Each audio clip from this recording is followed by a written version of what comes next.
year ago, we took a departure from the usual custom keyboard content to visit something different: low-profile keyboards. This elusive form factor seems to have gained a bit of popularity since then, with releases like Mono K Systems and Worklouder's Nomad. But then I got another message from a familiar name, so let's revisit low-profile keyboards. In comes the ASUS ROG Falchion RX. This is a 65% low-profile keyboard featuring ROG RX low-profile optical switches, tri-mode connection, an interactive touch panel, and integrated foams. Let's get it out of the box. In this sleeve is another box which contains our board itself, which we'll set aside for now. Under it is just some manuals and some stickers, and of course a braided USB cable and the ASUS Omni receiver. In this protective cloth is the keyboard itself. It also comes with a protective cover which makes it easier to take on the go. So let's briefly look at the specs. This is of course a low profile keyboard, meaning it uses special switches and keycaps that 1. Don't travel as far, and 2. Aren't as tall as traditional mechanical keyboards, gaming or custom or otherwise. This keyboard is also a compact 65, meaning that besides the alphas or the letter keys, we only have the arrow keys in the nav column. Everything from the tilde key to the function row is removed, which helps save a ton of space on your desk. This keyboard has tri-mode connectivity, meaning it can connect to Macs and PCs through the USB-C port, the included dongle or Omni receiver, or a Bluetooth connection. It uses Armoury Crate to change key functionality and lighting. And the most interesting thing here is that the keyboard comes with an integrated touch panel on the left, which we'll talk about later. On the interior, we also have 2 layers of silicone dampening foam to hone in the sound profile. Lastly, the ROG Falchion will run you $170. Before we do anything else, let's take a listen to the keyboard stock.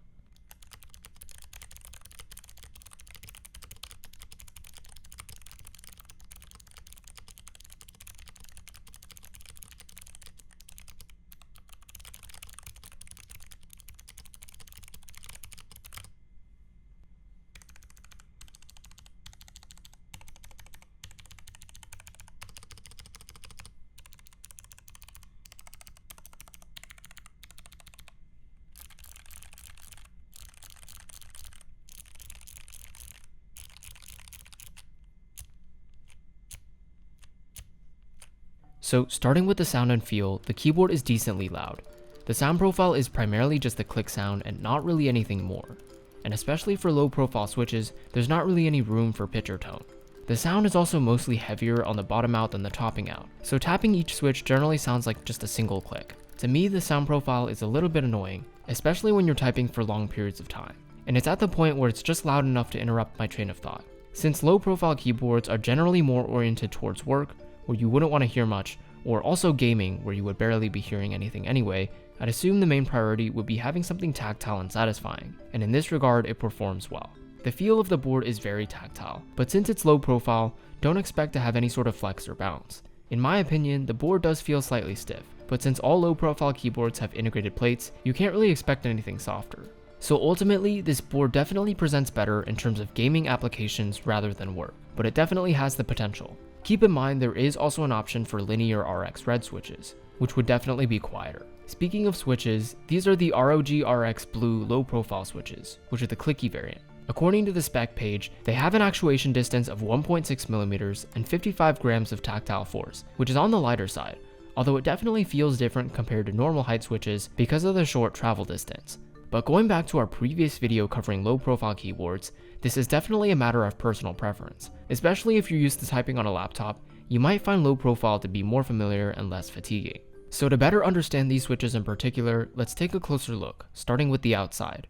These switches can pretty easily be taken out of the Falchion RX with a switch puller, as it's a hot swap keyboard. Immediately on top, things look weird. This switch uses a special stem that attaches to a keycap at the 4 corners. This is done to limit key wobble, which happens when you shift keys around. It's definitely working. These switches have barely any stem wobble in the first place because of how large the stems are, and the keycaps don't wobble either. However, because of how small the travel distance of the key is, this isn't really a big deal in the first place. Since the keycap doesn't have to attach to the center like it usually would, the LED can be in the center of the switch, which makes it possible to up the brightness of the RGB more than it usually could be. On the bottom, we can see the clear hole for the LED light to pass through. And since these are optical switches, we can also see the actuation hole that light passes through for the switch to block.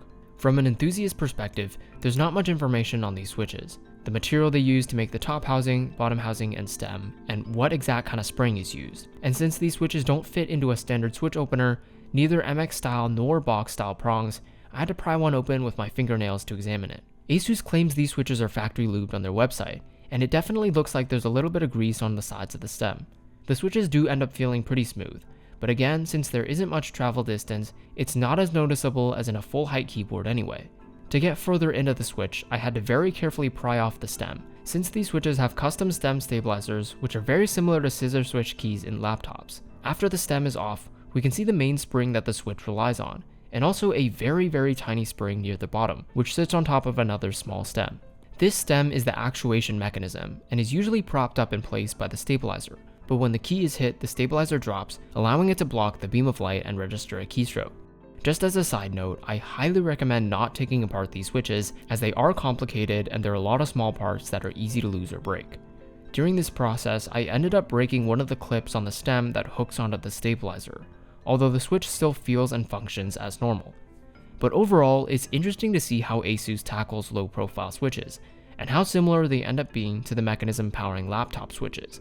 I think it's a space that lacks a lot of innovation that ASUS is definitely helping propel. As for the board itself, it's pretty interesting. The key feature is the touch bar on the top left, which is super useful and intuitive for changing volume, tracks, lighting brightness, and this one's kinda gimmicky, but scrolling web pages. I think this is a really great way to implement this functionality without compromising on the size of the board, or having to add a knob. Speaking of aesthetics, the design is quite clean, definitely giving off a more workplace suitable look. On top, we have a mirror strip with the Republic of Gamers branding, which also has integrated lighting. It's in the same typeface as the actual keycaps, and personally I wish the keycap typeface was a little less intense. The entire top plate of the board is anodized aluminum, which is great to see. On the bottom left, we have fairly subtle ROG branding, and in the opposite corner is our connectivity switcher, PC Max switcher, USB-C port, and a receptacle for the USB dongle. On the bottom are some flip-out feet, in case you'd like to adjust the height. Additionally, you get a protective cover which kinda helps with transportation, although it attaches better to the back of the keyboard than the top, so unless your bag is pretty tightly fit, it's not going to do that much, but at the end of the day, it's an extra thing anyway. Overall, it's a solid keyboard with a solid build quality, but I think the price point leaves a little more to be desired. The custom keyboard space as a whole is gradually getting higher quality budget boards, especially in the 65% space. Mainstream keyboards are starting to find themselves in competition with custom options from a pricing perspective, although that doesn't mean the ROG Falchion isn't a solid option. Ultimately, the decision to go with a low-profile keyboard in general comes down to personal preference. For people with long nails, people who use laptops frequently, or people who enjoy shorter key travel, it's a logical choice, and the ROG Falchion is a great option for a portable and capable package.